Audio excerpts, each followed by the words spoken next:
Good morning, and thanks everybody for coming.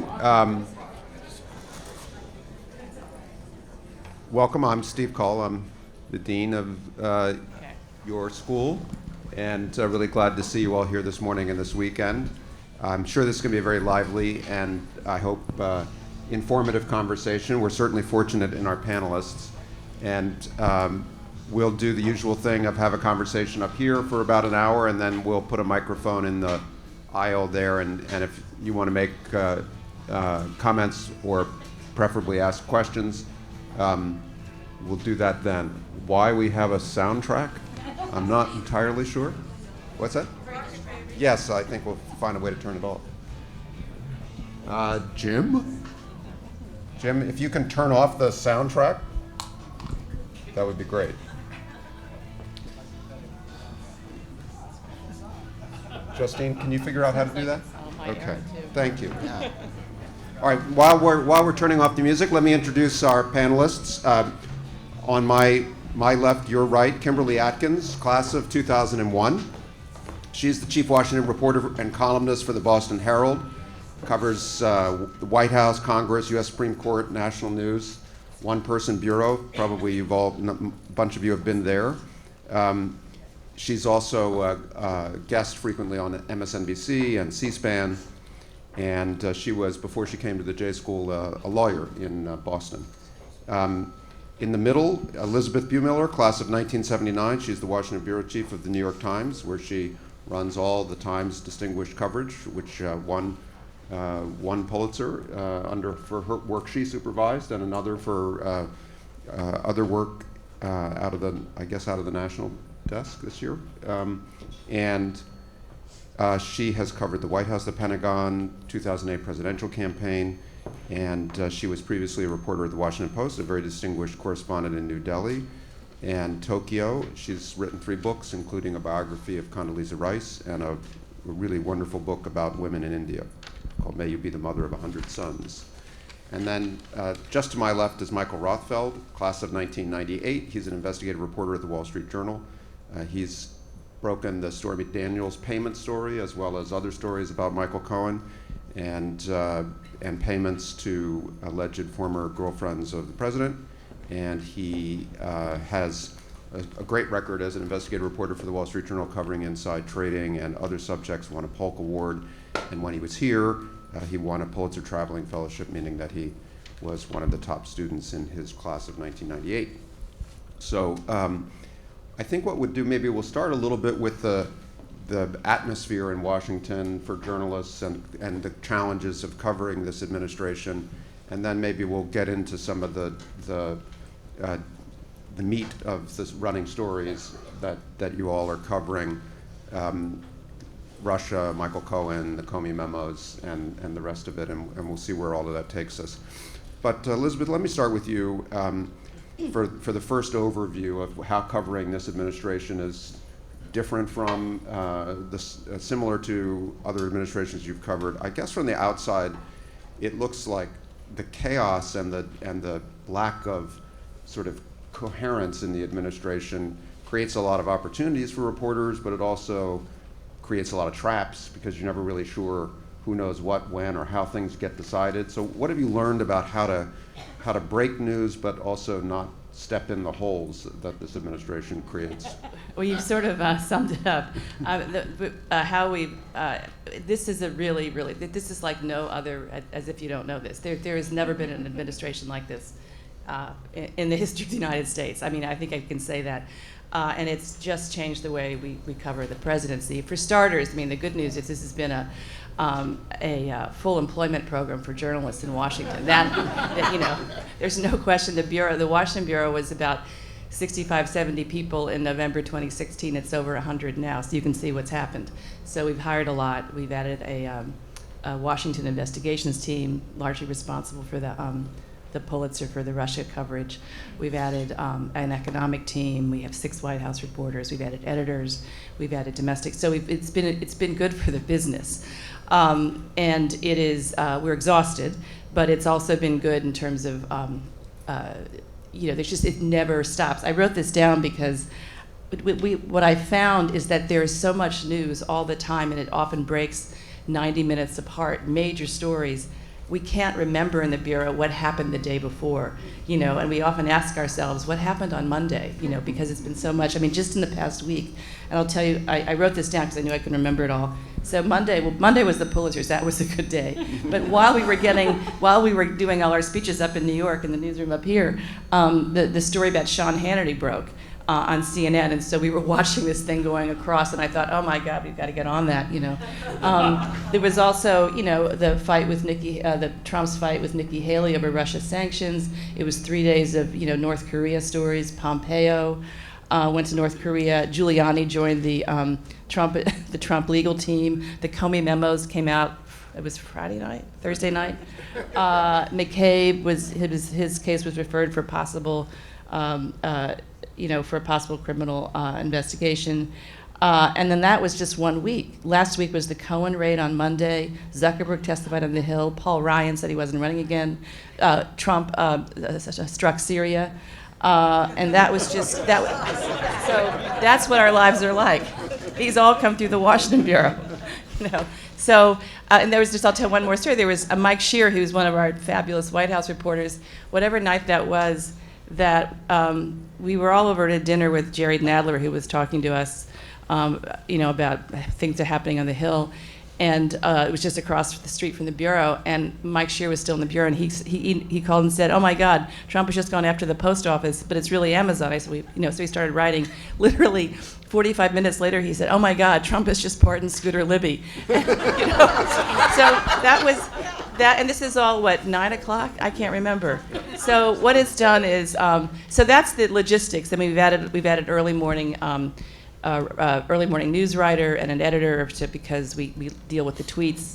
We treat the tweets like presidential policy statements. I mean, and some of them, a lot we ignore, many we don't, because they are actually policy, even though it changes from day to day and hour to hour, the policy. And Trump often reverses himself. But what I really want to say here is that we have these conversations all the time in the Bureau about how to get across that this is just totally out of the norm, and the New York Times writing is way more elegant and accessible and human than it used to be. But we still are the New York Times, and so we still have this voice of God sometimes. Trump today decided to reverse himself from 2 hours ago. And we have a hard time talking, to some degree, he has normalized all this insanity. And so we have a hard time figuring out how to tell the reader, but over and over again, this is really, really weird and different.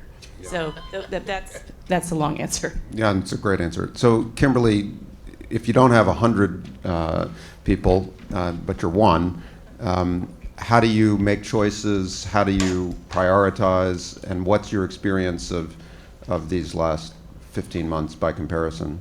Yeah, it's not easy. I mean, before this, what would usually happen is in the morning I would have a discussion with my editor who's up in Boston, and he said, "Well, what's cooking? What's on the agenda today?" And I'll say, "Oh, X, Y, and Z. X person's testifying on the Hill, or there's this Supreme Court argument, or there's something happening on the White House," and you'd sort of plan the day around that. And so we started out doing that, and then we found at 11 a.m. that had changed because the president had tweeted, and then at 1 p.m. that had changed again because the press secretary said something outrageous during the press briefing.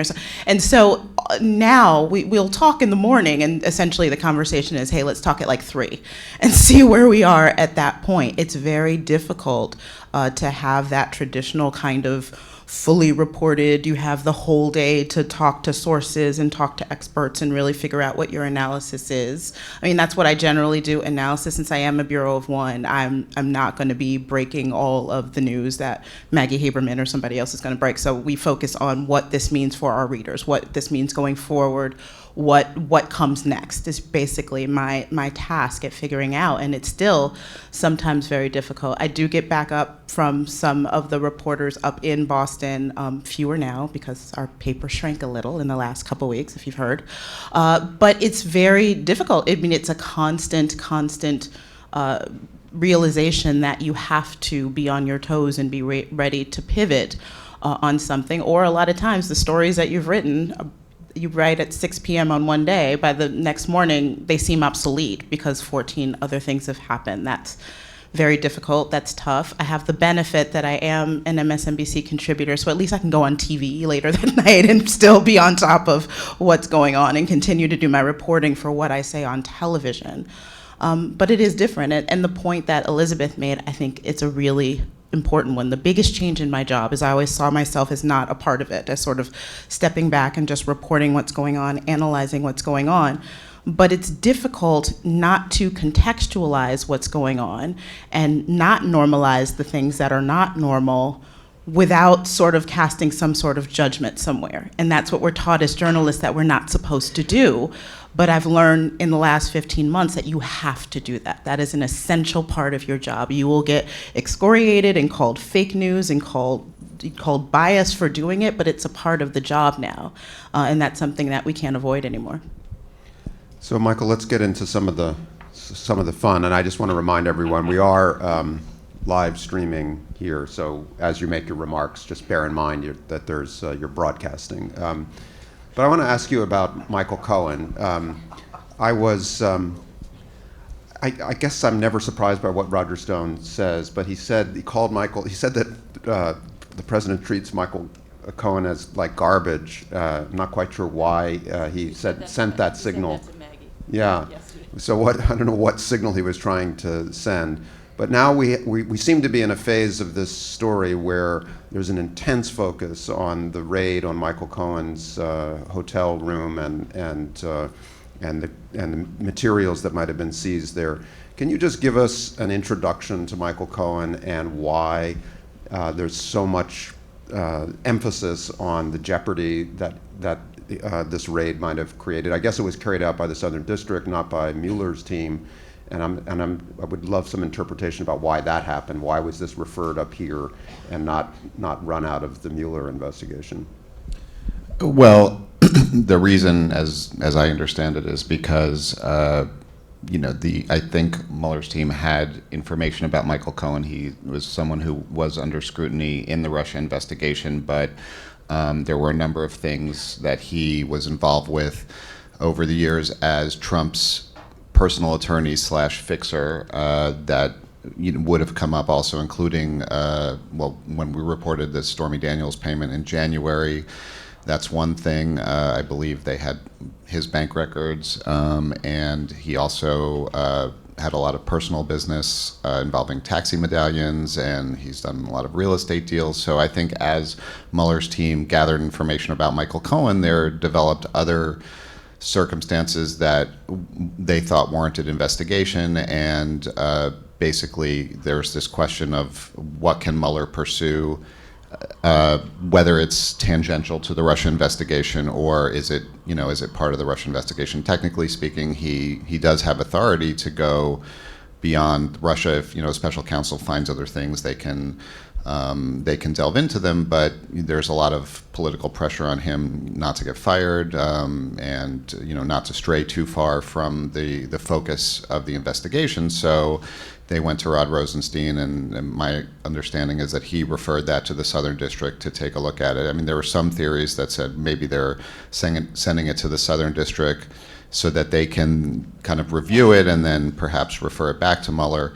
But basically, if it's campaign finance violations, if there's bank fraud, if there's other crimes, it might be more appropriate to have another prosecutor's office look at it. So just introduce us to Michael Cohen. I mean, how central has his relationship with Trump been to his career, and what is his career? Yeah, Michael Cohen is a guy who's been with Donald Trump since 2007 when he joined the Trump Organization. And basically, he's this guy from Long Island who kind of had a undistinguished legal / business career, doing kind of like auto insurance claims and various other things, had a lot of connections, and at some point in 2007, he starts buying apartments in Trump buildings and gets himself introduced to Donald Trump Jr.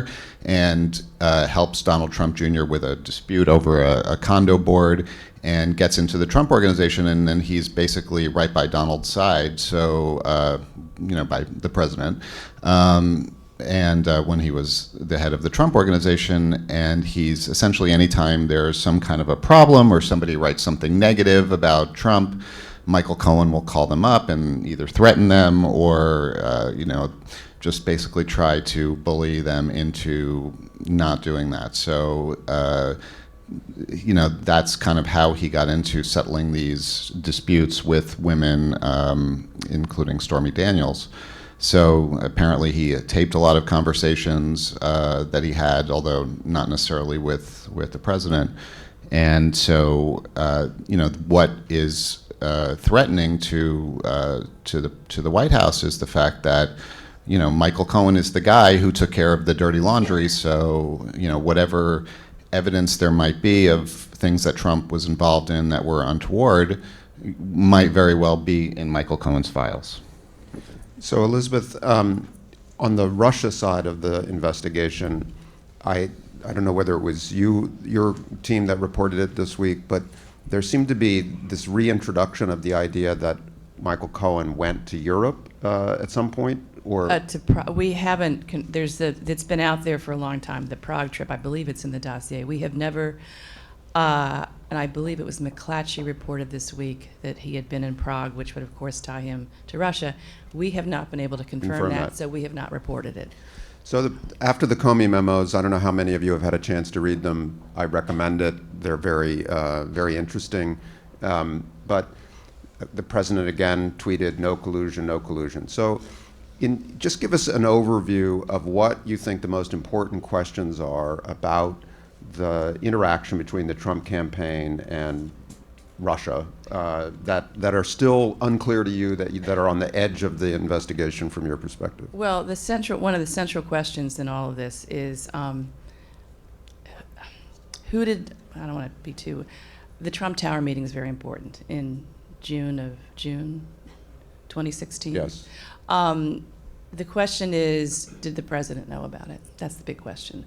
And right now, there's no, without saying too much, if he knew about it, that's a big deal.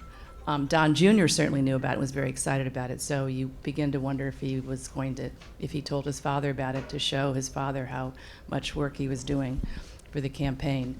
But that's an essential question. The other thing is, as you know, in terms of the investigation, the obstruction investigation is different from collusion or conspiracy. Collusion's not a real legal Not term. actual crime. No, it's people working together to conspire for a crime. But the question too is how much Donald Trump, obstructed the inquiry, the investigation, obviously by firing Comey, by telling the Russians in the Oval Office that firing Comey relieved great pressure on him. By asking Comey for a loyalty oath. These are all things that, some people say just on the face of it is obstruction. But that will be, and the question is whether we think that Mueller will issue a report. We're not sure that he will say this is obstruction, but he will lay out the case. We just don't know. So those are the big questions. Mm-hmm.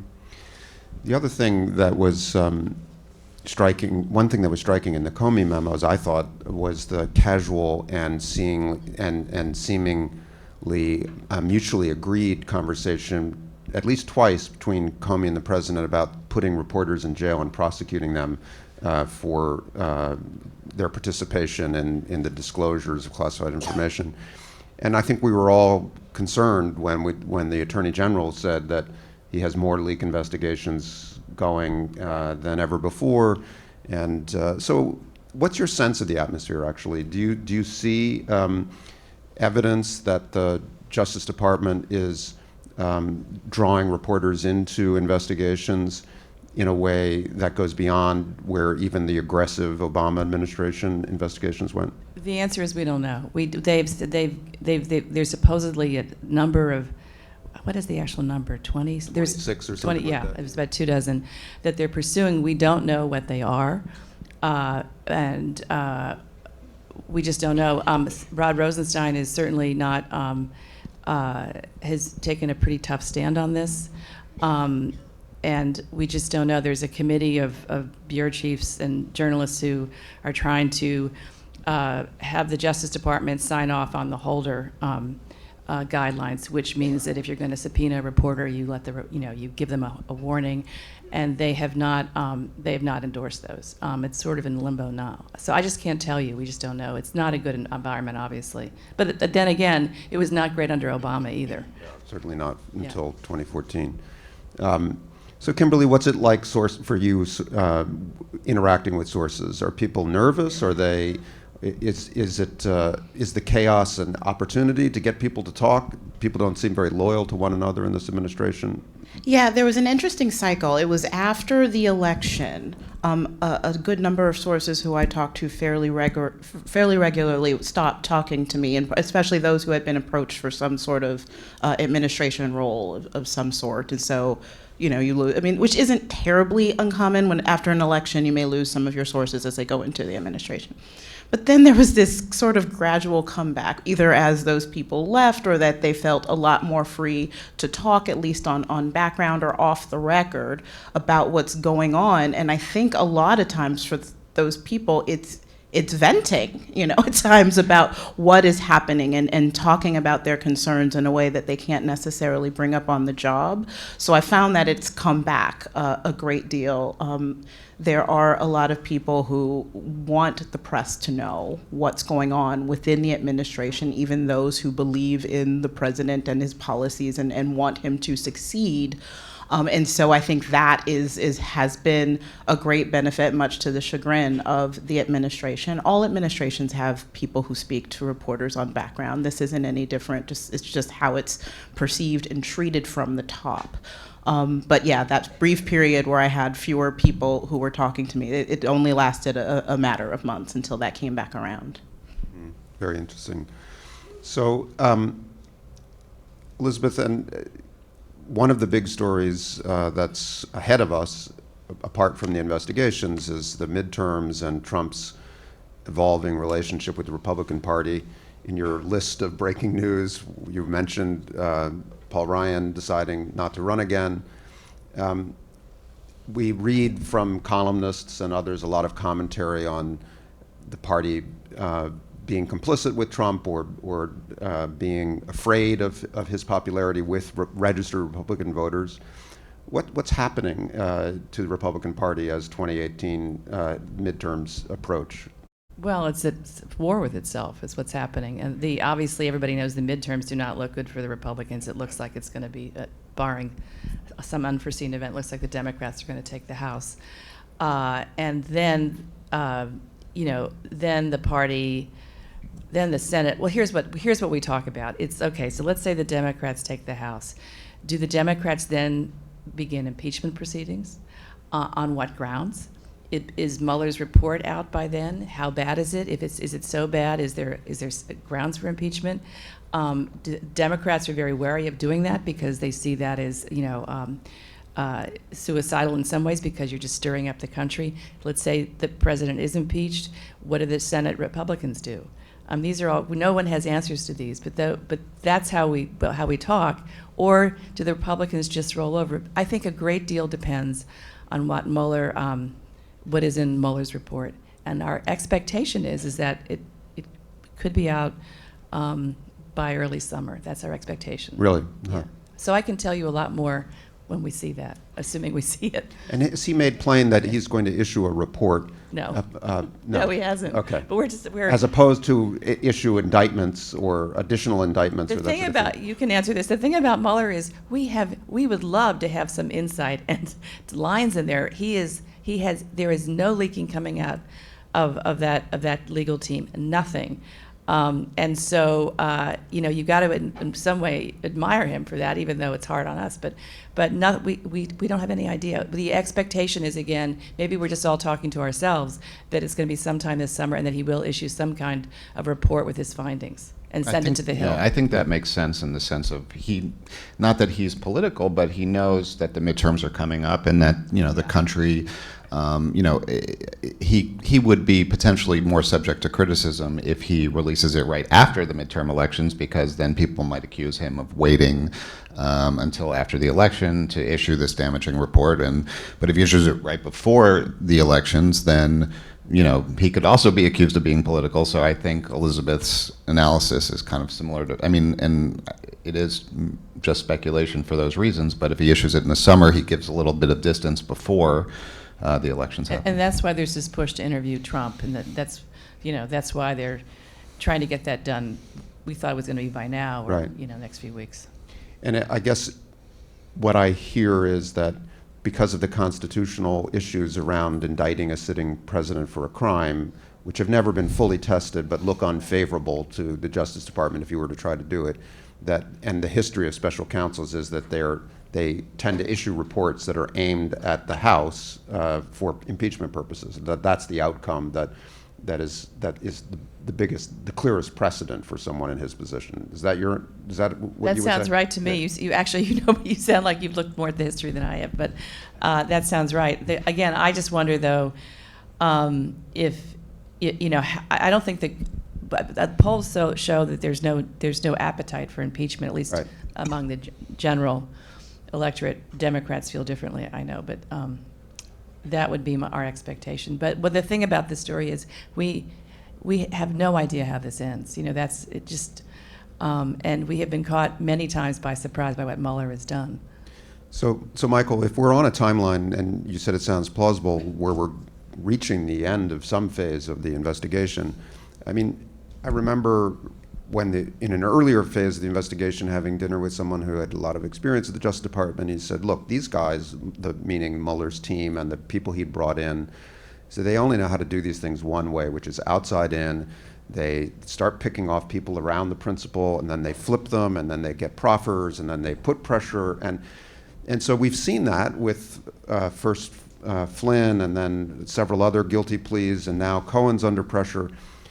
But it's not clear who is actually, not clear to me anyway, who is actually cooperated against the president, or how much more time would be required to understand fully what these folks know and whether it's material to the purposes of the investigation.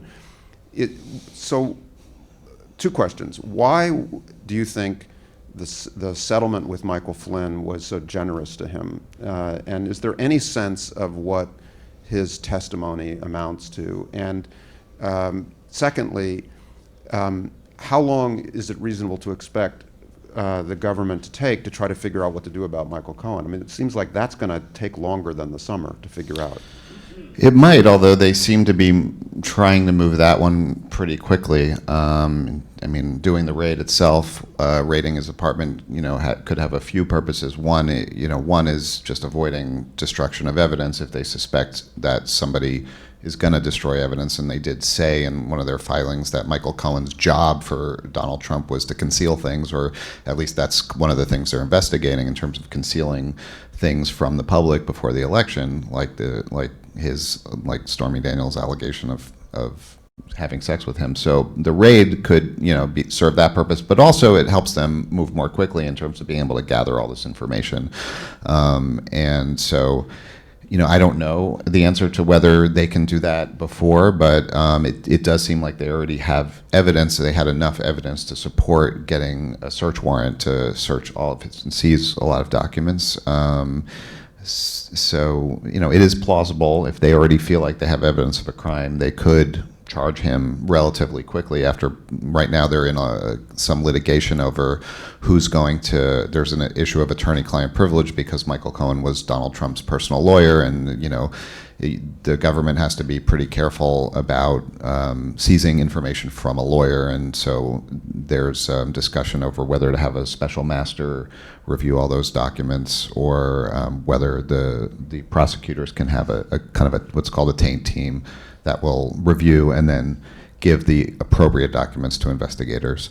As far as Michael Flynn goes, you're absolutely right. It was a very sparse set of charges that he pleaded guilty to, while he was obviously very close to the president during the campaign and right afterwards, and was one of the people who was espousing a position of becoming closer to Russia, had made trips to, I believe, to Russia, and so obviously has a lot of information, so the interpretation would be, and I mean, Elizabeth can weigh in on that, like that, he's somebody who would be in a position to have potentially a lot of incriminating information, and getting such a nice deal suggests that he had something very valuable to offer Mueller. Another one that is important is Rick Gates, who was a deputy to Paul Manafort, the campaign chairman, who also worked in Ukraine with Paul Manafort, knows all of his relationships, was right by his side.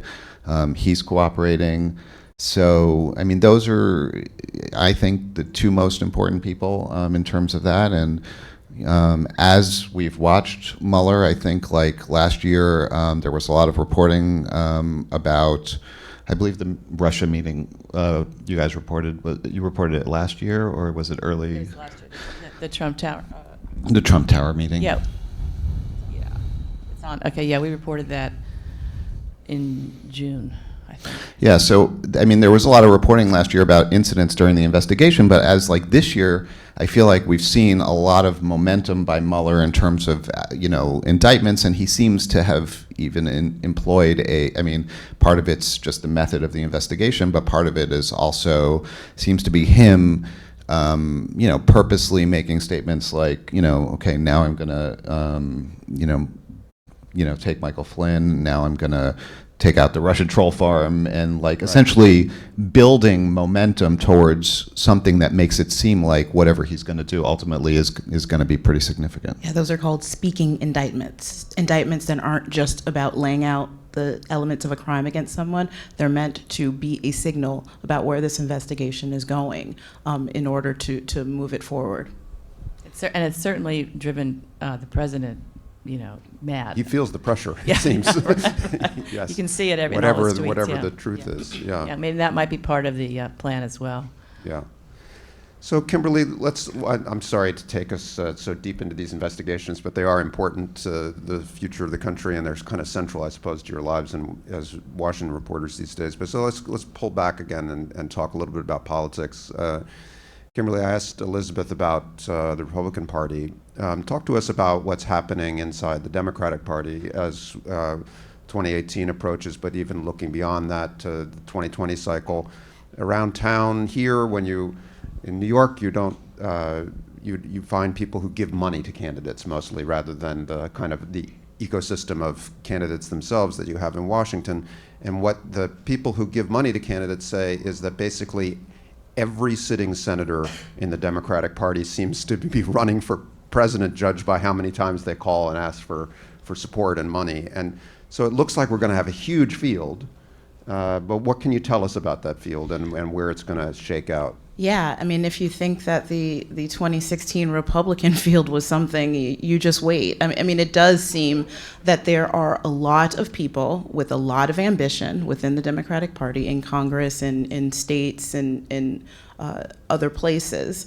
And one thing that is also simultaneously happening is that the Democratic Party, there's a lot of disarray within the Democratic Party, and it doesn't really have a leader or a small group of leaders, as is usually the case, particularly leading up to two very important elections in 2018 and 2020. I mean, there's not even a cohesive message other than stop Trump that they've been able to build or coalesce behind to move that forward. And I think that's part of what's spurring this sort of internal rise of all of these individuals who have a lot of aspirations and who are getting a lot of buzz when it comes to presidential buzz. It's also a lot of, elbowing and backstabbing going on in the background. If you ask one person about Kamala Harris, there are going to be 4 people who are going to give you all kinds of dirt about what a terrible candidate she'd be, and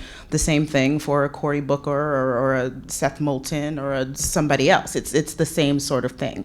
I think it's also leading to this potential other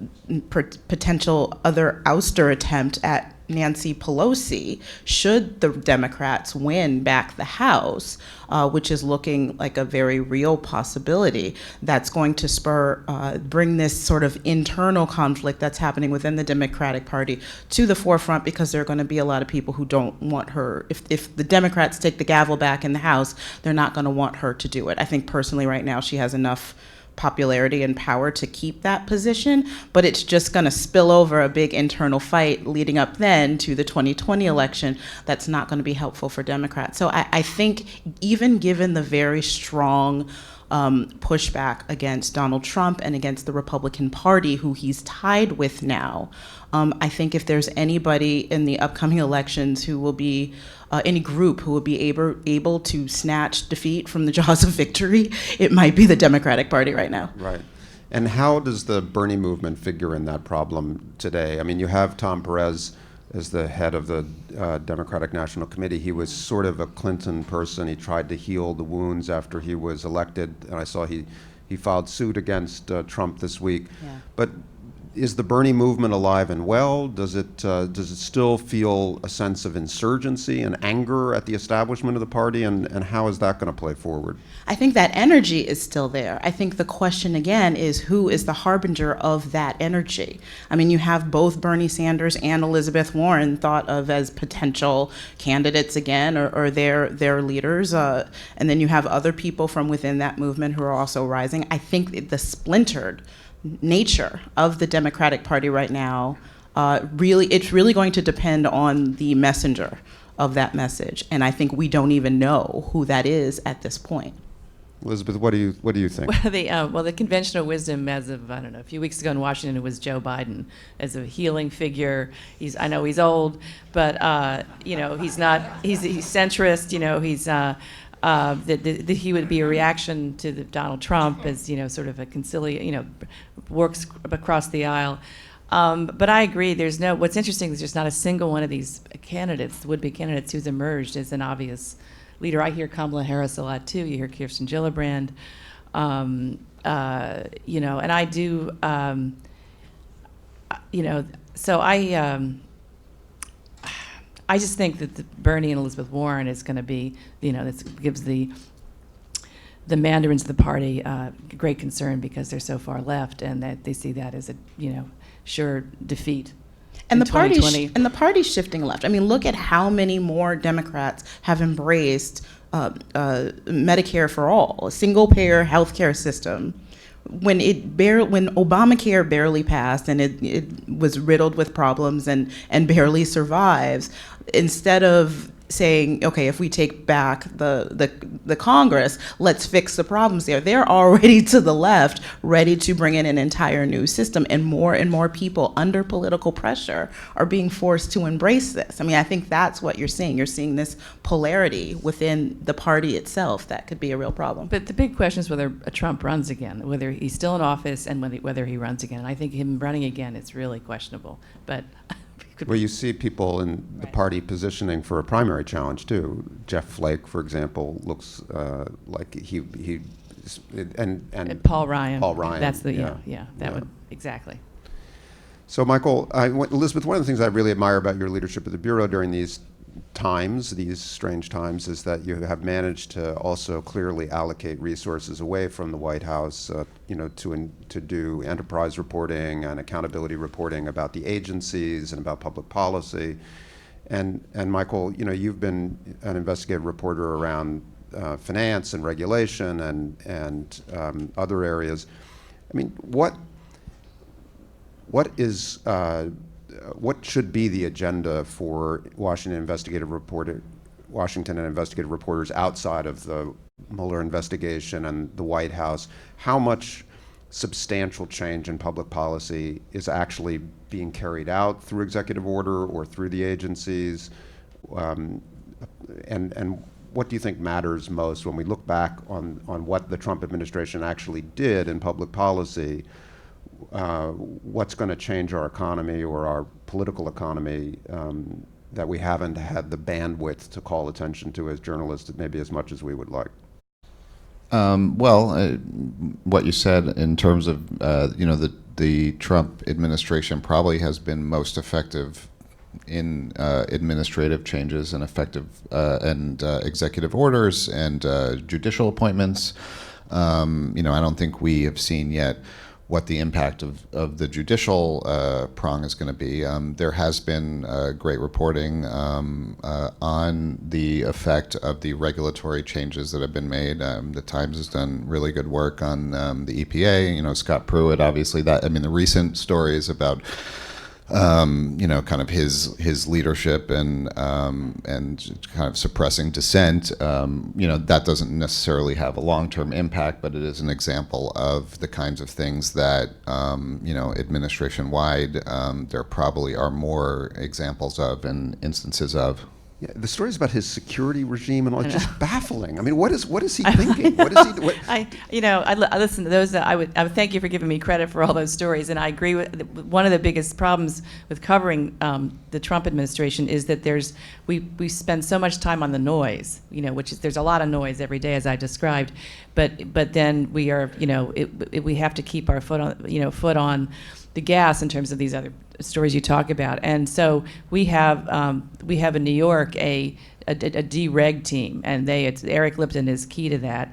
And he works in the bureau, but there's a giant team in New York with that includes Eric and other reporters, investigative reporters, who are keeping track of all the changes to the environmental regulations. I mean, when I was first an editor, I was editing Coral Davenport, and for 3 years I edited stories by Coral, 2 years, about all the things that Obama was doing to regulations on coal-fired power plants, and it was a really powerful environmental legacy. And now Trump is very systematically, under Scott Pruitt, on doing those, and so those are being covered. So what was my point? My point was that we have to. Oh, yes, the other things. Well, what is he thinking? Who knows? I mean, he obviously has, it's just not the way. Not thinking, maybe. And I mean, I do understand he does, I understand he has a lot of death threats, and in this climate, but still. So do we. Yeah, right.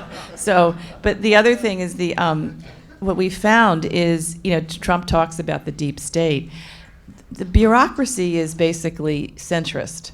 They're not, Trump Republicans. And so there are stories out there to be had at all the agencies. We just don't have enough reporters to get to them. Housing, I mean, Glenn Thrush has been covering housing. There's a ton of stuff going on. And so I'm always, and it's not that hard to find, because Eric Lipton has told me, he's one of our fantastic investigative reporters, won a couple Pulitzers, that he is a master at submitting FOIA requests, and he has told us that they actually are coming back faster than they used to, because he feels like the bureaucrats in these agencies are very gung-ho of getting this stuff out. I think that's one of the interesting things about the administration in terms of the sourcing. I'm not in Washington, but nobody really wanted Donald Trump from the Republican Party, so he's not the kind of president that engenders the kind of loyalty of previous presidents that were supported by their party. They all coalesced around him at the end, but it doesn't mean that the people even in the White House necessarily are people who, it does seem, and there's a lot more coming out, leaking from various different prongs than in past administrations, just because of the fact that Trump doesn't have a lot of people necessarily that are diehard loyalists to him. This is the leakiest administration I've ever seen. Yeah, which is seems like it. Yeah. That there was that sort of alarming Politico story sort of early on, where it quoted people in the administration saying they were going to deliberately trap reporters by leaking false information. We worry about that all the time. We do worry about that. Sometimes nothing has ever gone wrong, but we're super careful, because Maggie always says, she warns us about that all the time, that this could be just a plant to catch a leaker in the White House. And so, I've talked about this before, but one of the big problems of this administration is you get completely opposite information from senior people at the White House, and you have no idea who is telling the truth and who is lying, or perhaps they're both completely uninformed. It's really hard. Yeah. So as we kind of finish up our part of the conversation, Kimberly, let's go back to something. Let's get a little more philosophical about the press and this presidency, and go back to something that you talked about, which is the need to not normalize this behavior, but the challenge that creates for a journalist to step out of conventions and call things as they are and be more analytical. And I think there's been a lot of self-searching in the press about how to respond to this environment, the populism, the allegations of fake news, the president's use of Twitter to disintermediate the press and so forth. You have, I think, around here a general attitude that's reflected in Marty Barron's comment, we're not at war, we're at work. We're just going to let the reporting drive us, and the reporting is going to speak for itself. But if you look at public trust, it's obviously not breaking through to an important part of the country that we're just at work and that this is our constitutional function, and that transparency in government is something that was part of the design from the beginning. So are we just trapped in our own assumptions about journalism in this moment? Are there fresh ways to think about what journalists should do in response to this kind of populism that would depart from convention, or how have you wrestled with it in your own work? Yeah, I mean, I think there's been a learning curve for all of us here in how to walk the line of still maintaining our trustworthiness with our readers and our viewers, but not just sitting idly back and just reporting on things as if it's business as usual when it's not. And a few weeks back, I was speaking at an event named after Ida B. Wells, and so I was referred back to her autobiography. And her quest, and she was a journalist, she was an activist journalist. She was using journalism in order to effect change, to bring awareness about lynchings and the treatment of blacks in America at that time. And she saw her job is in terms of speaking the truth freely. And I sort of adopted that as my underlying goal in me doing my job every day. And sometimes that job is, looking at an indictment, seeing what this means, who this is targeted, what message Robert Mueller is sending. But at other times, it's saying it is not okay for a president to stand at a White House ceremony honoring Navajo code talkers and calling a senator by a racial slur in front of a portrait of Andrew Jackson. That is not okay, Sometimes that's the job, and I think both of those things is speaking the truth freely, but I think that in that second situation, that's something that makes a lot of journalists uncomfortable. It's better, the president said this, and we'll leave it for you to figure out what that means. No, we need to tell you exactly what that means, and what the implication of that is, and how that, those sort of things. It's more than just saying statements, both sides in Charlottesville and things like that. We have to explain why these things matter and why they are so abnormal. And so sometimes all the time, we're going to get pushed back on it. I think another thing is this is an unprecedented time where we hear back from the public in ways, in real time, Twitter, email, text. I get text messages from people now. I think that rattles a lot of people when a lot of people are pushing back at you, and it can make you nervous. It can make editors nervous. Are we doing this? Are we getting it right? You've got to trust your gut and know foundationally what your job is and what moving forward that means. And a lot of times that means contextualizing in a way that you would not have thought of doing before, but that is crucial to do now. I can answer more practically speaking that what we've done, and again, this was Dean Baquet's call, the executive editor, we have twice said the president lied, and that's something we didn't do before. Because saying the president lies implies you're inside his head.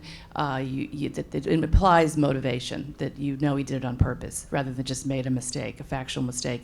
We did it twice. The second time was the most recent was we said the president lied because when he was repeating over and over again that 3 million people voted illegally in the election, and that's why Hillary Clinton won the popular vote. and that was a call by the executive editor. And got a lot of criticism. Another time, we also got criticism for not saying it more often. And the first time was during the campaign when he kept insisting Obama was not born in the country, and so we called it a lie. And that's a big step for the New York Times, because again, I was never allowed to say that about George Bush because, again, it implies intent. The other thing we've done is just beefed up our fact check operation. So we run them a lot. Now we're trying to increase the number we run. And I think we also just say, embedded in stories now, we will just say the president, was factually wrong or factually he was inaccurate when he said this. And we never quite haven't been that assertive with previous presidents. And sometimes I can think of one example of holding up a story. Trump asserted that. I believe it was that undocumented workers, immigrants, were committed high levels of crime, and it's the exact opposite. And I held up a story. It was on deadline. We were trying to get it out quickly, and I said, no, you were not putting this out until we report the actual fact, which is not true. And the reporter was upset with me, but I was pleased to do that. So that's the kind of practical things that we're doing today. So, Michael, you work at the Wall Street Journal. The country's obviously highly polarized around news. The Wall Street Journal occupies a more kind of centrist position, I think, at least in the kind of brand positioning world, where readers say, well, do you think this news organization is left, right, or center? Do Wall Street Journal readers, are they signaling something to you about journalism or about what they want, what they value about your reporting, or is there a hostility that you have to deal with that's similar to what Elizabeth and?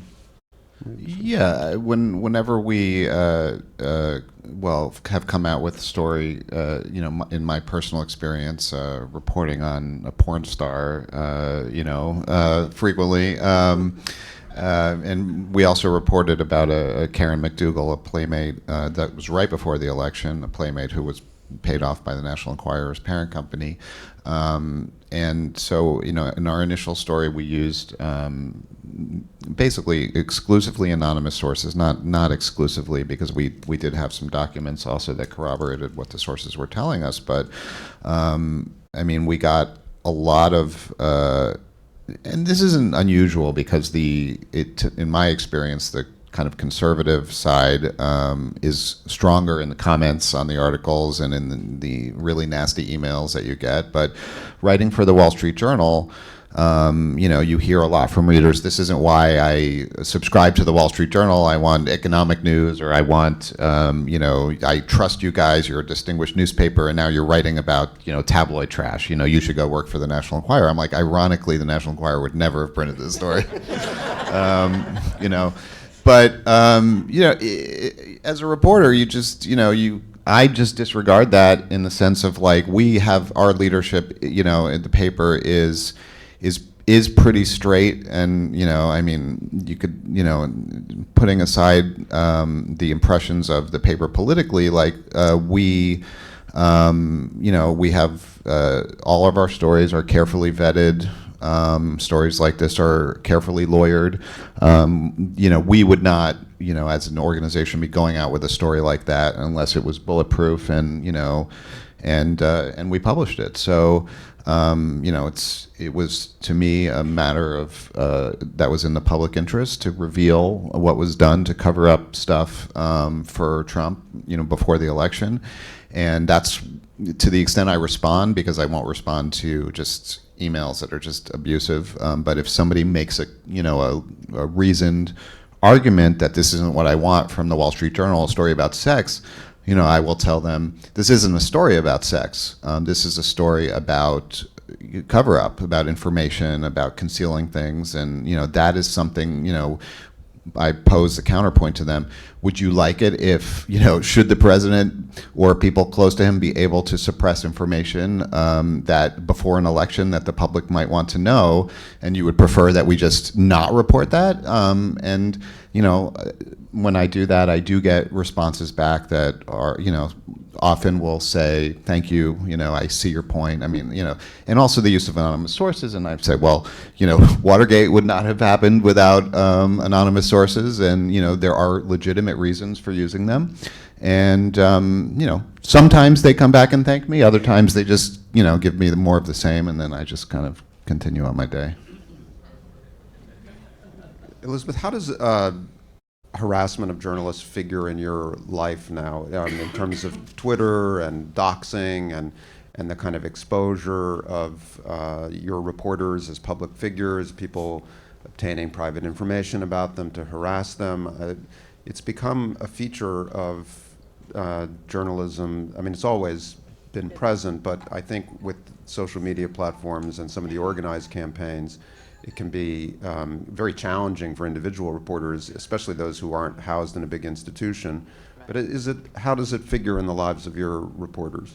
Well, without saying too much, it's very concerning, actually. So I don't. It's God's all I'm going to say. But I will say that harassment comes in different forms.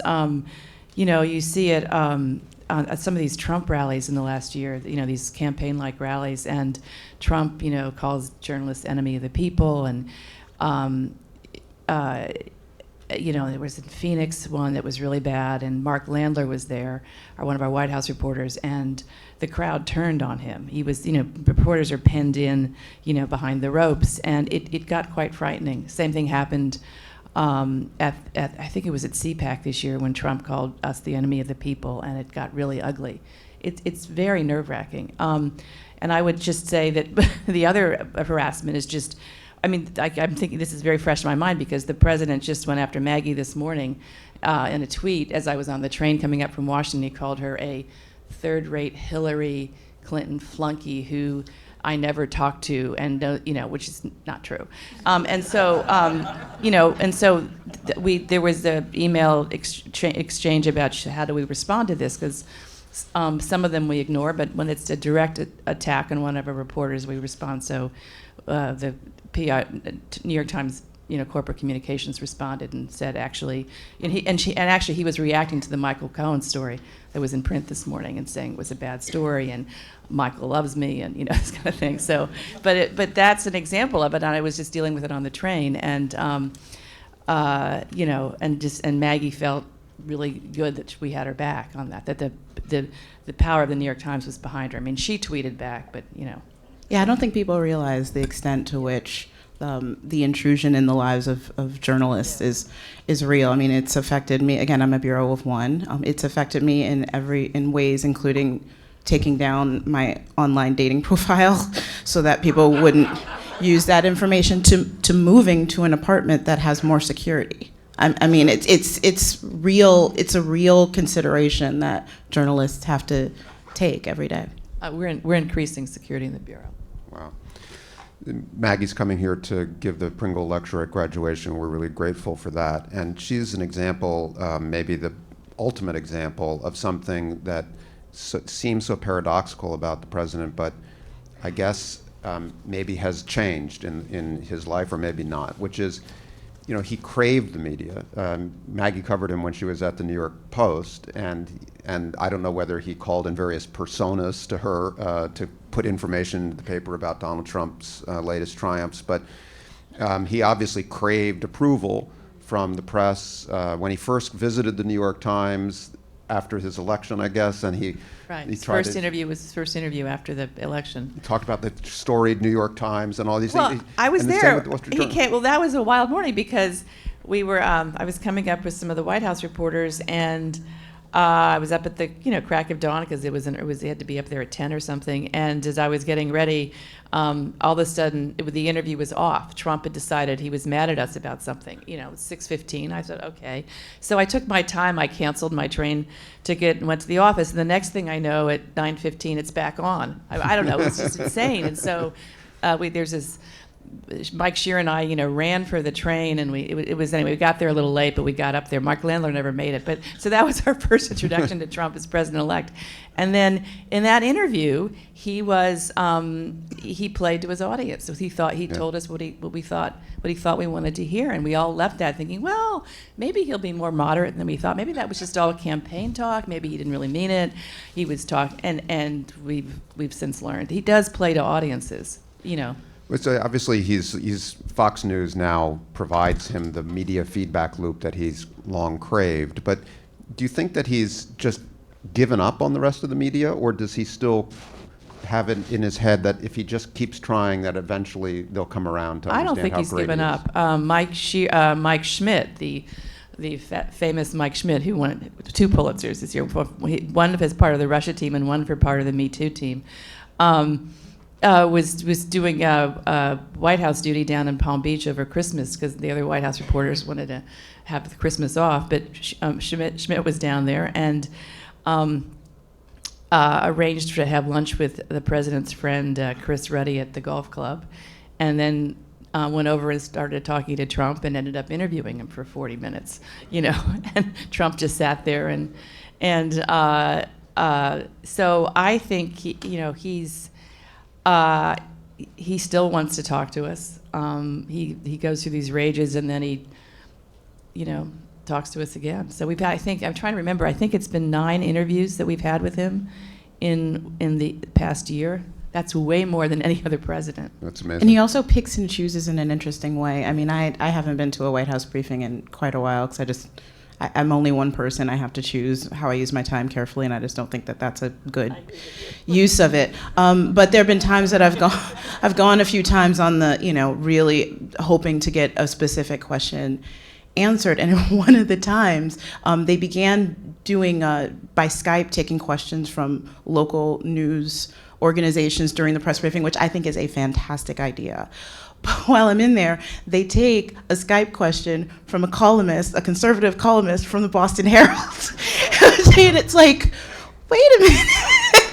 I didn't know that was going to happen. Like, this columnist didn't tell me. And it's sort of like, oh, I get it. They are being very specific with who they're taking a question from. So they do like the press, but they really pick and choose the way, right down to the publication, how they do it. The White House...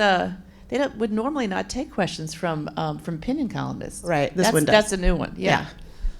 So what's happened to the White House briefing since the spicy days and the great Melissa McCarthy, who did those satires of him driving down Manhattan streets at the podium? That was unforgettable. But I've kind of lost track of what their strategy has become. Is it still kind of crazy theatrical belligerence, or is it a little more businesslike? I just watch until the reporters go. I don't go. Well, Sarah Huckabee Sanders is a completely different press secretary than Sean Spicer was. I mean, us reporters know Sean Spicer. He worked at the RNC for a lot of years. He was a Republican communications person for a very long time before joining the Trump administration. We would talk to him. And I think you could actually see in real time him struggling with this position of having to support and back up the president no matter what he said, no matter how inaccurate, no matter if it was a lie, in a way that you don't see Sarah Huckabee Sanders flinch to do. So I think now press briefings are full on 100% presidential messaging at that moment. It changes from one day or 1 hour to the next, just as the president's Twitter feed does. And it is now a full extension of him. And I think that's the biggest difference between the two of them. Oh, that's very helpful. Well, the microphone's here if you want to start asking questions. Thank you. Yeah. And just identify yourself, please. Hi. Chris Weicker, class of 74. Work for CBS News. I'm the producer based in San Francisco. On the issue of the voter fraud numbers, we had an opportunity to interview the Director of Homeland Security last week, shortly after the president had said there were 1 million fraudulent voters in the state of California, and it seems like a simple check on it. We called the 58 county registrar of voters offices and said, how much in your county, and came back with the number of 0 and hit her with it. And there she was, not able to defend it in any way. We had actual fact-based research. And what did she say? she said, sort of the numbers, well, that she didn't. I mean, she fumbled through it because she was surprised. We said, we contacted 58 registrars of voters, and this is they don't seem to be able to confirm the fact of the million in California. Just want to sort of pass that on. I just would mention also on the security issue. I mean, we've started something now with television in California, particularly where there've been a number of thefts that have to do with the cameras, where they routinely will hire security guards, armed security guards that we are out with, that actually sort of serve the sort of double purpose of when we're out at a large scrum at a very public event. There they are. And to many journalists out there, we sort of feel that this is a little in the extreme to have people who are actually armed around us, but that's part of our new reality.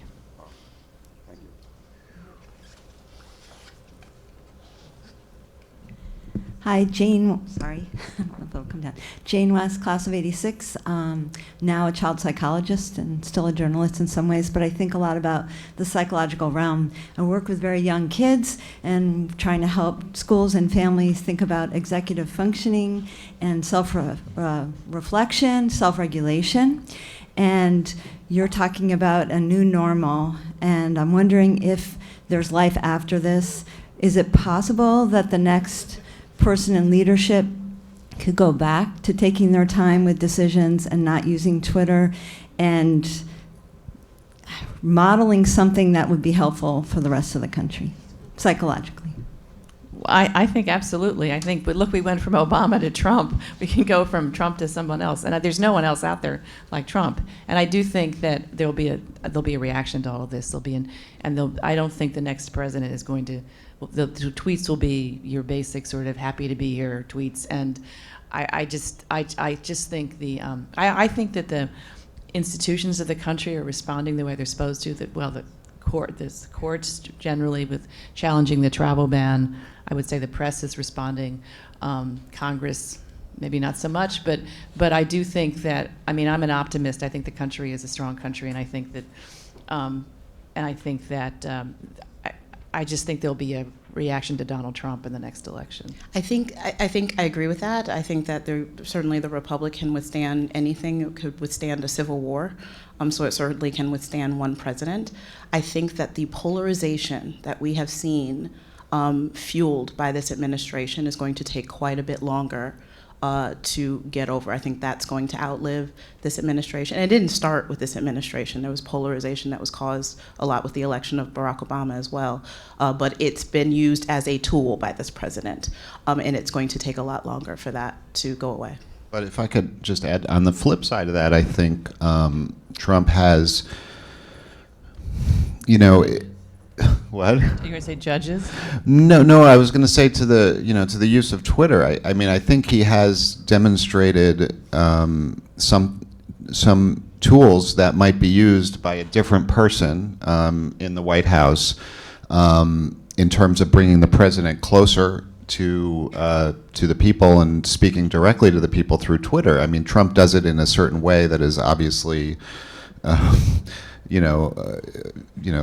Unusual to be, to put it mildly, but someone who is more restrained, could do even more than just making like a mild like announcement, but speaking to the public. I mean, he's definitely, been criticized for degrading the White House and the office of the presidency, and certainly he has taken away the austere aura of the White House. But I do think it's possible that the next person could draw some lessons to be used in a different way in terms of being able to use the bully pulpit of the presidency in a more modified way. Yeah. Ralph Blumenthal, class of '64, was on the New York Times for a while. To what extent does it concern you, or should it concern you, that after all your reporting and these revelations, that it doesn't seem to move the needle much in the rest of the country? Is it enough to just report these things and then figure, well, it's up to the people? I just would ask you to think, if Obama had been accused of some of the same things as Trump, with the Access Hollywood tape or paying off a porn star, what the result would have been. So I'd love to answer that. Okay. I mean, our job is not, we're not the resistance, as we've said already here, we say it all the time. So our job is not to move the needle with public opinion. That is just not what we do. Our job is to inform, obviously. And I do think there was an interesting piece, who wrote it? It was in the Washington Post a couple of weeks ago, and it was a partisan piece saying, it was in the op-ed section, saying, it was a Democrat wrote it, just saying the resistance is very upset because Trump is still at 40%, 35 to 40%, nothing has changed. And this Democrat's argument to his people was that, yes, but his numbers should be much higher given the economy, given that we're not at war, and so forth, and given the tax cut and all that stuff. So, the Democratic argument is that have patience, it's working. But I absolutely do not think our job is to again take the president down to 30% or it's just I feel like. But there is, and I do remember when Trump said that he could shoot somebody in the middle of Fifth Avenue. I mean, I think there's a certain amount of truth to that. That these are identity politics, cultural politics. I think there's a lot to be said for that. And also, I don't necessarily think that many of his supporters are reading East Coast media. Yes. Priscilla Huff, Washington-based digital and broadcast journalist. How do you explain access? You've all kind of talked about this, but the State Department isn't briefing, the Pentagon rarely briefs, you have Sarah, but as you said, President Trump has given the New York Times 9 interviews, yet claims he doesn't talk to Maggie Haberman.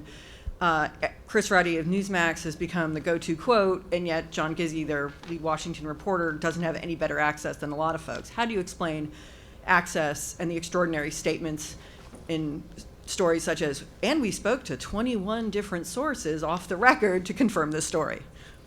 Well, I think there's pretty good access at the Pentagon. I think Mattis is very accessible. I predict that Pompeo, assuming he's confirmed, will be very accessible at the State Department. I think that's going to change. I think that was a function of a Secretary of State who had been a chief executive of a major corporation who didn't talk to reporters and saw no need to. So I think at some of the other agencies, there's quite a good bit of access, and there's actually there's access at the White House, not just at Trump, but to a lot of people around him. And there's so I don't access is not the problem. It's what people are telling you and whether it's true or not. And I have not noticed at the agency level less access than under the Obama administration. I've actually had a pretty good response from state, from other people. Heather Nauert, who was one of my classmates actually here at the J School. I haven't noticed that working. She went to the J School, Heather? She did. Yeah, she was in my class. I didn't know that. Get her up here. She'd Yes. be very good on a panel. Yeah, we should have thought of that. Yes. Hi, Peter Kupfer, class of '88. It's sort of like a horse racing question, but I mean, what would you rate the chances of Trump serving out his term? And second part of the question is, any thoughts about who you think are the most likely Democratic nominee? I have no idea for the second question. The first question is yes. And absent something major breaking with the Mueller investigation or something else, if he runs for re-election, I don't see why he wouldn't have a good chance of winning. The thing that's important to understand with this president is he's not a quitter. He doesn't like quitting. I could possibly see a situation where he'll say, oh, well, I got everything done in the first term. I made America great again, and I'm not going to run for re-election, particularly if his poll numbers are down. But waiting for him to step down or waiting for him to be removed from office is a fool's errand, because no matter what the Mueller investigation finds out, impeachment in itself is hard as a process. It's a difficult thing to do. It's supposed to be a difficult thing to do. Removal of a president, it's so hard, it's never been done before. So I think the notion that Mueller is going to bring down Trump is false. It may bring down people around him. People will go to jail. People already are on their way to jail. I think people like Paul Manafort is going to end up in a jail cell, but the idea that this will end the presidency is just wrong. Yeah, I think you were talking before about first you have to, the Democratic Party, if they took the House, would have to decide to impeach, It's a very, which is a very politically And they'd have to risky be confirmed, strategy. and Very they would fraught. have to be convicted in the Senate, which just is and not going to it's happen. 2/3, right? It's 2/3, and so you'd have to have the whole Republican Party flip on him. And what's the evidence that that's going to happen? I don't know. There's not. what are the grounds for impeachment? Yeah, well, there's that as well. We'll see what the report reveals that we don't already know, but it might be a very, very hard road. Yes. My name is Victoria Ellington, and I graduated in 1976. I live in Brussels, and I'm co-owner of a publishing company, and we have a biomedical research publication that circulates in Europe. But my question is about foreign policy. Living in Brussels, we're very concerned about the climate change accord, the Iran nuclear deal, whether that will be allowed to continue, and of course, Soviet activity on the fringes of Europe and the safety of the Baltic states. Now, is there any indication whatsoever from the new people coming into the administration that there could be a pivot towards what you might call a more collaborative foreign policy? Or are we likely to be seeing more of the same? And in particular, are we likely to see the United States walk away from the Iran deal? The best estimates are that Trump will get out of the Iran deal. The next deadline is May 12th. Macron is coming next week, and part of his mission here is to try to talk the president into not getting out of the Iran deal. President likes him. We'll see how that goes. President has wanted to get out many times, and he's been talked out of it. But the indication now is that he will get out. In terms of climate, I don't see that him getting back in. And in terms of Pompeo coming in as Secretary of State again, assuming he's confirmed, we think he will be, but might be a little rough. Trump really likes him, really respects him. I don't know. Pompeo is very conservative, however. He was opposed to the Iran deal, so I don't see. We expect him to get out this May.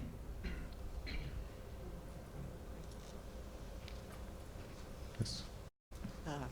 Mary Tudor, class of 68, and now blissfully retired. I hope the audience will forgive me if this question was answered in the previous program, but I'd like to address the issue of the impact of the Russian trolls on the 2018 election. The only specific fact I've ever heard is that these trolls may have discouraged African Americans from voting, perhaps saying, won't do you any good, whatever. But what I wonder is there anyone investigating the numbers or trying to get any kind of real hard data on the impact that it had? I will just close by saying never in my life have I seen so much discord, dissension, conflict in the citizens of the United States. So, and I'd like to add that it goes back about 2 decades in my mind, and that is about the same time that most American households became attached to the internet. So, do we know of anyone trying to measure it is really the bottom line of my question. Who wants to answer that? Yeah.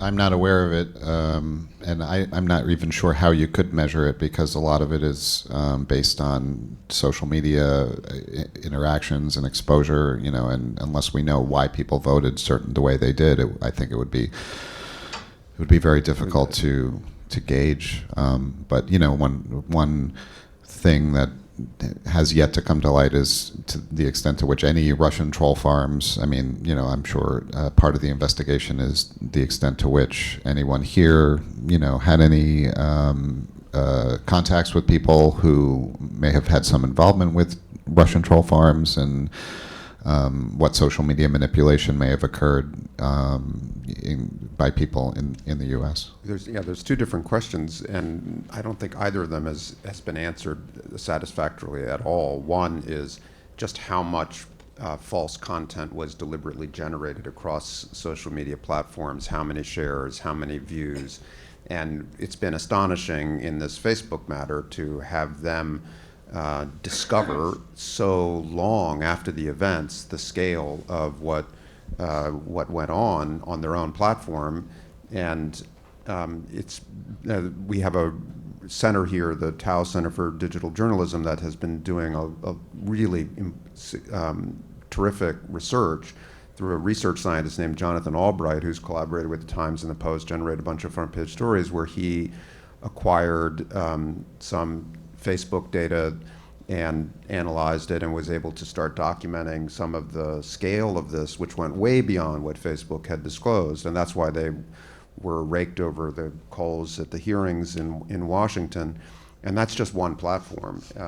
So even the basic facts of how many false manipulative stories were distributed by whom and during what period of time is still unknown. And then you get to the question of, well, then what did it matter? How did it matter? What effect did it have? And that's a problem for social psychology and political science that'll probably be studied for 100 years. You refer to 2018 as well as 2016. I think every computer scientist we talk to says it's going to get worse before it gets better. So it's going to require vigilance by journalists to report on this, just to try to discuss it. We can see that we didn't see what was happening when it was happening in a significant way, and it's hard because these are closed systems that are run for profit, and the platforms don't share the kind of information that would make it transparent. So it's going to be a very important frontier for journalism for the next couple of cycles, I think, and an interesting challenge for us at the school, because in order to do this work effectively, you really need to be able to do the computation. And the Times has a couple of good teams working in an interdisciplinary way to do the computer science alongside the reporting to try to break down some of these barriers. But it's an area where there's a real opportunity for a school like this to try to train up a generation of journalists who can do this math, because it's central to what's happening in the public square. Yes. Daryl Davis, class of 2000, documentary filmmaker based in DC. Several quick questions. The first is, what is the real significance of the DNC lawsuit? Second is, do you see the election of 2020 as any kind of unique opportunity for third parties, given what's going on in the Democratic and Republican parties in a disarray right now? And third, what do you see going on between Trump and white evangelicals who have been such an important part of his support? And yet, at the same time, the history of white evangelicalism focuses a lot on personal character, personal morality. Thank you. Okay, those are three meaty questions. Three big questions. Let's Pick one. See. Which one? What was this? The middle one? I forgot the second one. What I'm was the sorry. second one? First one was third DNC party. lawsuit. Is Third party. there like yeah. a Macron type possibility in 2020 here, or are our parties too entrenched? Yeah, I think as long, this is my quick take, I think so long as we have the electoral college system with 270 electoral votes, a third party candidate would be incredibly difficult. It would be difficult, if not impossible, for a third party candidate to win. They can disrupt, they can throw an election into the House, but I think it's too difficult for them to win. On the DNC lawsuit, we had a debate about this in the office yesterday because it's a big deal. Well, maybe not. It's another political front in the war on Trump, basically, in the Russia investigation. It's not surprising they would sue, and so we treated it as a political development more than a development in the investigation. Do you want to handle the evangelicals? Can you just repeat that part? I'm sorry. Yes, just white evangelicals have been such an important part of Trump's support. And yet, kind of looking at the history of white evangelicalism, such a center point for many of them historically has been a focus on one's personal piety, but personal morality, all those things. I just think that he's the closest to, an affinity candidate that they've ever had in the White House, and so, they're not going to, in terms of his actual personal views, going back many years, he was a Democrat and, pro-choice, so, but in terms of who he is right now or what he's expressing, obviously, in the country, we have people who are willing to overlook things that one might think were core to their values in the name of having their guy or woman, if it happens. And Yeah, the Supreme Court, the Yeah. fact that he can put another justice on the Supreme Court is pretty much the most important The entire thing. federal judiciary. The porn stars and Trump will go away. The conservative justices that he's appointing across the country will be there for a lifetime appointment. So you see that support staying. Yes. I think it's a good area for reporting, actually, because I think there's a lot. There was a very good Michael Gerson piece on the cover of The Atlantic about the evangelical movement's relationship with Trump, and I think there may be a generational divide too. I'm not sure that millennial evangelicals are as willing to forgive him as their parents, and it'll be a dynamic area of the next election cycle, and it would be a good way to do some reporting from the ground up, I think. There was and just one last point, there was an article, I think, in The Hill recently about them wanting to have a meeting with him as a result of all the Stormy Daniels coverage, which was, but directed around, hey, what impact is all this going to have on the election, not on the congressional election. Thank you. Yeah, 2 more questions. We have 5 minutes Okay, left. We're doing great. Okay, I'm Karina Huber, class of 2008, and I'm a business reporter in New York. A couple of questions. I know you talked about the complexity of the process of impeachment, but what other mechanisms would there be to get rid of the president? Other than saying he's None. mentally unfit? None. Okay, so what does that tell you about? Have you been surprised by how much power the presidency has? That the conflict of interest doesn't seem to apply to him. Nepotism doesn't apply to him. All these things that he gets a free pass on. And I just wonder if, I look at that and I think there's problems with the Constitution. Is there a push at all to make any changes in the future so that the president doesn't have as much power? That too would be really hard to do. That would take constitutional changes that would require a great deal of congressional support, which I don't think would happen. But I don't necessarily think that that's the thing to do. I think there is a reason that the founders created the presidency in a way that it's not easy just to knock somebody out of the seat, certainly not for political reasons. I'm not saying that that's what is happening here. But if it became easier to impeach a president or remove a president or impose these rules that could make it difficult to effectuate to be the leader of the free world, I'm not necessarily sure that that is the best approach. Yes, we have a particular person in the White House who is bucking all convention and making us think about all of these things. But I think at the same time, you also have to think about the strength of the Constitution, the strength of the Republic, and the way that it has survived for the last 200 years, and think is that where the changes really need to be made, or do the changes need to be made about or figuring out what's going on with the electorate, what's going on with the way people are thinking, why are people casting their votes the way that they are? But I would say that, just one counterpoint to that is the power to pardon, which the president has. We see now that it could be used in ways that maybe nobody ever contemplated it before. To the extent that this president has a lot of investigations swirling around him and is willing to take actions that previously people would exercise, more reluctance to use those powers, but the idea that if somebody has incriminating information against you and is under investigation, that they might not plead guilty and cooperate because they know that, once they're convicted, you're going to pardon them. That, even considering the fact that it shouldn't be easy to knock out a president, seems to short circuit a system of checks and balances that I think is necessary in the justice system. I would just say one other thing, which is, you could get a wave of post-Watergate kinds of laws and reforms in some areas, because one thing that the Trump presidency has done is show us that a lot of things we thought were laws were in fact norms, and that includes true, conflict of interest and nepotism and so forth. So there's a kind of there's There's yes, disclosing taxes, transparency, that actually, sort of that's thing. a good point. That could be So- a new law. You have to, Yeah, as president, yeah. disclose your tax returns. It's Yeah, hard all to- of those things. It can strengthen all those things were toothless, and we never really realized it because no other president. And Trump, by the way, just made us filed for an realize it. extension. That was the other Yes, thing we yes. were stunned by. Like, normally, usually presidents file their returns on time, give lots of money to charity, and set themselves up as examples for the rest of us, right? Right. And Trump just filed an extension. Yes. So just one. I mean, let's just say there were a charge from Mueller of treason, for instance.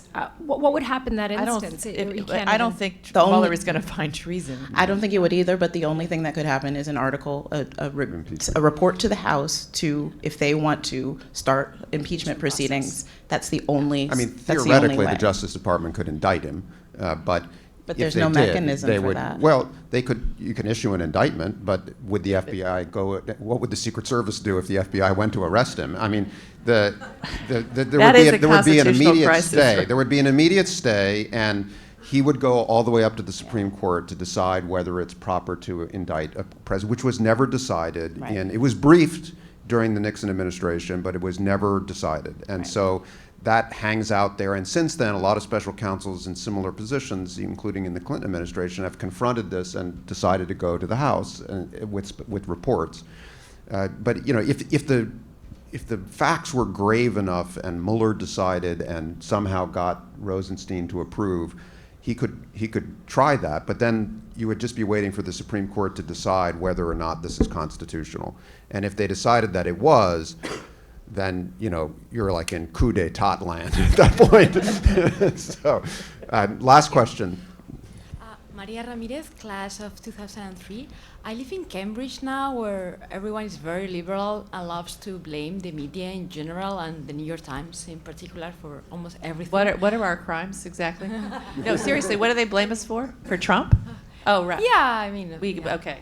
But well, my question is, how are you dealing with your own readers or potential readers? Or how are you making sure that are you still fair with Trump and his voters in the report? Say what? How are we making sure what? You're still You're fair still with fair Trump. with Yes, Trump well, obviously, administration. if all the media in Cambridge is blaming us, we must be at least giving Trump some. We're very careful. I mean, we whenever we write a tough story, we never pub it without White House response, ever. We confirm things. You know, when somebody asked earlier about why do we have 21 people spoke about, that's that's kind of a new tick that we all do. 7 people, according to 7 people with information about the investigation. So I would say we're, and for our critics, we're probably too fair to Trump. It's so, which as your question indicated. What exactly have we done wrong? No, I'm just curious. Well, you can come up and complain, right? What? I don't agree with Right. that. I was just Yeah. curious about Yeah. No, we take a lot of heat from both sides, from the left and the right and that's sort of, I think that's been going on for a long time. Does the White House always respond when you, Yeah, mostly, yeah. Yeah. We wouldn't run a story without White House response. People are going to So- blame the readers for what. I write for the Boston Herald, and I'm pretty sure we don't have a big readership in Cambridge, Massachusetts either. People are going to criticize the media. They always have. They always will. So all 3 of our panelists made a big effort to get here. Elizabeth got up very early this morning to ride a train. Michael drove all the way from Brooklyn and had to park on the streets. So please join me in thanking them for this great discussion.